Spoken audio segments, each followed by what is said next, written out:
যেমন ভেবে নিয়েছো, রিসার্চ করো, ভাবো, চিন্তা করো। মুসলমান বাবারা, ভাইরা আমার, ভুলে যাবেন না, ওই যে রাজপাল বলে একটা বেঈমান বাজারে বইটা প্রচার করে দিল, ইলমউদ্দিন বলে তোমাদেরই মতো নওজোয়ান যুবক ছেলে। কিছু কিছু যুবকরা মনে মনে ভাবে আমরা তো মরবো না, এখন বুড়োরা মরবে। মরবে কারা? মরবে কারা? এই কদিন আগে বহরমপুরে 22 বছরের যুবক ছেলে হিন্দি গানটা লাগাইয়ে কানে তার গুঁজে শুয়ে আছে। সকাল 9টা হয়েছে, ছেলে ওঠে না। মা বলছে খোকা ওঠ। দরজা ভেঙে ছেলেকে যখন জাগাতে যায়, জাগবে কি করে? ছেলে জনমের মতো ঘুমিয়ে গেছে, কিন্তু হিন্দি গান তখনও চলছে। বলো যুবক, জান্নাতে যাবে না জাহান্নামে যাবে? হ্যাঁ না না, এই মোবাইলে হিন্দি গানও হয়, এই মোবাইলে ন্যাংটা ছবিও হয়, আবার এই মোবাইলে কোরআন শরীফ ডাউনলোডও পাওয়া যায়। কোনটা নেবে বাবা? মোবাইলটাকে জাহান্নাম বানাবে? লাও লাও বানিয়ে নিজে জাহান্নামী হও, আর না হলে মোবাইলটাকে সুন্দর পবিত্র করে নিজের জীবনটাকে ধন্য করে নাও। কি বলো? কিছু কিছু মানুষ বলে এখন শিক্ষিত সমাজ। হ্যাঁ, আগেকার মানুষ মূর্খ ছিল, বুঝতো না। আরে খেপা, আগেকার মানুষের শিক্ষার হার কম ছিল, তবে আগেকার মানুষের হৃদয়গুলো সরল ছিল, সুন্দর ছিল। আগেকার মসজিদ ছিল কাঁচা, কিন্তু নামাজি মুসল্লি ছিল পাকা। এখন শিক্ষিতের হার বেড়েছে, তত নোংরামও বেড়েছে, আর যত নোংরামও বেড়েছে তত নিত্য নতুন রোগ বালা এসেছে। এখন মসজিদ হয়েছে চকচকে ঝকঝকে, আর নামাজি মুসল্লি হয়েছে সব ফকফকে। কি বলছো বলো? শুধু ঢুকছে আর বেরোচ্ছে, ঢুকছে আর বেরোচ্ছে। ভাই 5 মিনিট বস, 5 মিনিট বস, একটু দোয়া কর। এখন আমাদের ভিতরে একটা দল বেরিয়েছে, ওরা বলছে নফল পড়া লাগবে না, ওরা বলছে দোয়া করা লাগবে না, এই করা লাগবে না, ওই করা লাগবে না। সারা ধর্মটাকে কেটে কেটে জাঙ্গিয়া বানিয়ে ফেলতে চাইছো। High high high high high high high. আমার চোখে দেখা আজকের জুম্মার কথা বলছি, আমার সামনে নামাজ পড়লো, তুমি হাত এখানে বাঁধো, ওখানে বাঁধো, এখানে বাঁধো, যেখানে ইচ্ছা বাঁধো। জুম্মার পড়ার জুম্মা নামাজ বাদ, দৌড়ে মসজিদ থেকে বেরিয়ে এলো 5-6 জন যুবক। নফল সুন্নত পড়ে যখন বেরোলাম, তখন দেখছি মসজিদের গা লাগিয়ে হেলান দিয়ে গল্প করছে। আমি বললাম হাই রে, কি ধর্ম শিখেছ? বলে আমাদের শায়েকরা বলেছে জুম্মার ফরজটা পড়লেই হবে, বাকিগুলো না পড়লেও চলবে। বলো বলো এ মুসলমান, রাগ করিয়েন না, কেউ দুঃখ নিয়েন না, আপনাদের দোষ নাই। এ আমাদের ভিতরে দাড়িওয়ালা টুপিওয়ালা যারা দলবাজি করছে ধর্ম নিয়ে কে তারা। হ্যাঁ, না হলে ওরা বলতে পারে যে ওমরে ফারুক বেদাতি। কেন কেন?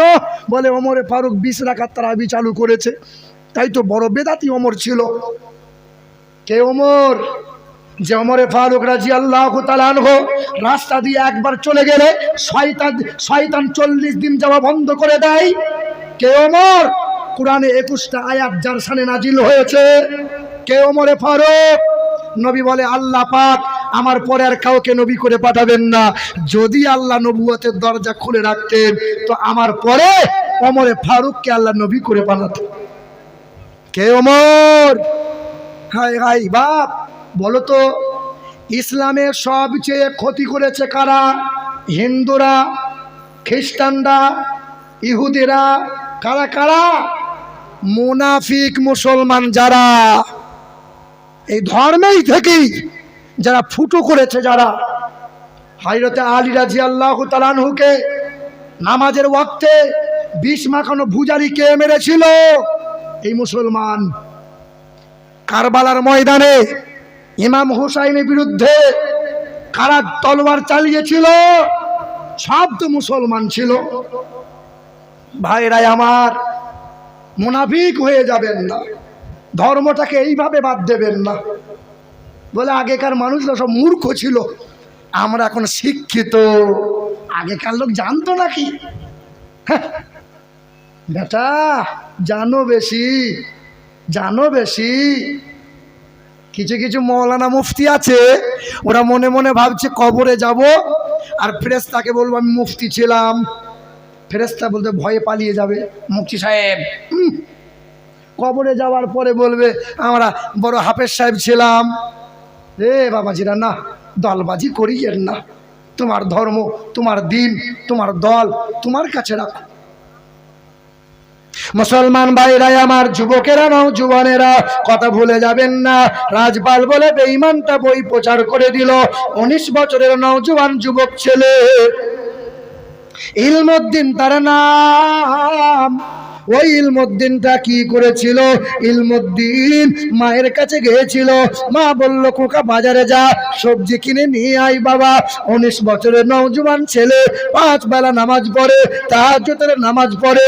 ওই নওজোয়ান যুবকটা বাজারে গেল, বই বিক্রি হয়, রঙ্গিলা রসুল, রঙ্গিলা রসুল।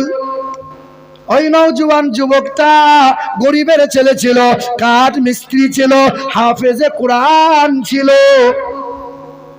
হে মুসলমান বাবারা, ভাইরাই আমার, নওজোয়ান যুবকটা বাজারে গিয়ে সবজি কেনা বাদ দিয়ে বইটা কিনে নিল, বাড়ি নিয়ে গেল। রাতের বেলায় বইটা পড়ে ঝরঝর করে চোখের পানি ফেলে। নবীর চরিত্রে কটূক্তি করেছে। বেঈমান রাজপাল ছুটে যায়, মায়ের পায়ে চুমা দেয়। ও জনম দুঃখিনী মা, সবচেয়ে বেশি মোহাব্বত করবো কারে? হায় হায় মা, মা। ও বলছে আমি পীর সাহেবের পায়ে চুমু খেয়েছি আমি, শালা জান্নাত পাবি লাই। ও বলছে পীর সাহেবের হাত পাকু তুল তুলে গো, সাংঘাতিক নরম। কদিন আগে বসিরহাটে ওয়াজ করে নামছি, আর একটা মোটামুটি 30-32 বছরের নওজোয়ান 500 টাকার কর করে নোট নিয়ে এসে বলছে হুজুর আপনার ওয়াজ শুনে জান ঠান্ডা হয়ে গেল, এই 500 টাকা দিলাম, এটা দোয়া করে দেন। কিসের জন্য? বলে আমার বউয়ের জন্য। বউ কি মরে গেছে? না হুজুর, জ্যান্ত আছে। সবাই বাপ মায়ের জন্য দোয়া চাই, আর তুই বউয়ের জন্য, বাপ মায়ের জন্য দোয়া চাইবি না? তো যুবকটা বলছে হুজুর 6 বছর হলো মা বাবার সাথে কথা বলি না, দোয়া কি চাইব? এ বাবা, কি ভাবছো নামাজের বল দিয়ে জান্নাত যাবে? রোজার বলেই শুধু জান্নাত পাবে? বাপ মাকে খেতে দিলে না, বাপ মার সাথে সম্পর্ক রাখলে না, বাপ মার কাছে দুয়া নিলে না, পীর সাহেবের কাছে ঘন ঘন যাচ্ছে আর হুজুরে পায়ে চুমু, আঙুলগুলো করে চুষছে, হাতে চুমু খাচ্ছে। সেটা জান্নাত পড়ে আছে, মামুর বাড়ির গোয়াল ঘর জান্নাত। রাগ করিয়েন না বেটা, বাপ কষ্ট নিয়েন না। মা বাপকে বাদ দিয়ে পৃথিবীর কোনো হুজুরের কাছে দোয়ার আশা করে জান্নাত পাওয়ার চিন্তা করিয়েন না, জান্নাত পড়ে নাই। মুসলমান নওজোয়ান যুবকেরা, ওই ইলমউদ্দিনকে মা বলেছিল খোকা তুমি কি জানো না, লা ইউমিনু আহাদুকুম হাত্তা আকুনা আহাব্বা ইলাইহি মিন ওয়ালিদিহি ওয়া ওয়ালাদিহি ওয়ান নাসি আজমাইন। সবচেয়ে বেশি মোহাব্বত করো, মুমিন যদি হতে চাও মা বাপের চাইতে বেশি মোহাব্বত করো, ছেলে মেয়ের চাইতে বেশি মোহাব্বত করো, নবীকে মোহাব্বত করো। ওই নওজোয়ান যুবকটা মায়ের কাছ থেকে বিদায় নিয়ে চলে গেল। বড় একটা ছুরি নিল, কাপড়ের মাঝে কোমরে লুকিয়ে নিল, রাজপালের দরজার সামনে দাঁড়িয়ে গেল। রাজপাল বলে যেমন ডাক দেয়, রাজপাল দরজার সামনে হাজির হলো। শত মানুষের সামনে রাজপালকে হত্যা করে দিল। রাজপাল পৃথিবী থেকে বিদায় নিল। ইলমউদ্দিন পালায় না, ইলমউদ্দিন যায় না। পুলিশ হাজির হয়ে গেল, গ্রেফতার করে নিল, জেলে বন্দি করে দিল। কয়েকদিন পরে আদালতে ওঠানো হলো। জজ প্রশ্ন করেছিল ইলমউদ্দিন রাজপালকে কেন হত্যা করলে বলো? বলে আমি স্বইচ্ছায় স্বজ্ঞানে হত্যা করলাম। কারণ কে? বলে আমার নবীর চরিত্র নিয়ে কটূক্তি করেছে।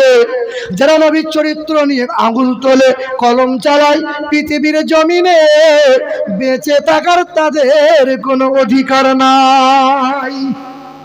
হিন্দু ভাইরা, মুসলমানের ছেলেরা, ফেসবুক করো, ইউটিউব করো, এই সমস্ত ফেসবুকে হিন্দুদের দেবদেবী নিয়ে বাজে মন্তব্য করবে না। আর হিন্দু ভাইরা তোমাদের বলে দিয়ে যায়, আমাদের মক্কা মদিনা কাবা নিয়ে তোমরা ফেসবুকে ইউটিউবে বাজে পোস্ট করিও না। আগে হিন্দু মুসলমান যেমন মিল ছিল